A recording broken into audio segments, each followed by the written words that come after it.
Amasi yıkı yürük dost braderler. Şavtayız Süzük yok mu digellige? Keçi oğan pədige bir nakep koyduk. Məxsus tağ, bağ, jangal demenet qalla. Şaştırıp gep qılsanlı butu. Motonun bir cüp peycosu ba. Özünün peycosu. Amma lekin ma şinçecinin yuturveti sebeplek. Resmiyetin tapanmağanlam işi var. Meylide mana bula ortada geçiler motorası mıcında yena mıcında pakiza gap qilsanlar butu. Aloqa qilish telefon numaram bulab qolib qolsa 166 99 83 68 33.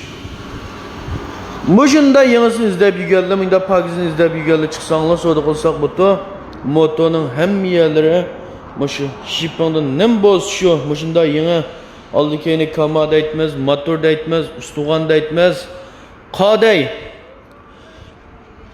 Telefon numaram yeni bir katım divatay 166 99 83 68 33. Muşu numarayla alaqılış arqılıq her yerge her qandaq şeygi sepelsek butu. Hazırgı işini qollap, kuvvetlep yürek basqa yaqınlarımga köptün köp rahmet. Mümkün bozdaqın be qollap qoysanlar. Boşu motora ihtiyacı var adamlar. Sınırın bir tal yürükenli bilen tepep, setvelep, bakıt kan menle bekvalalıydı.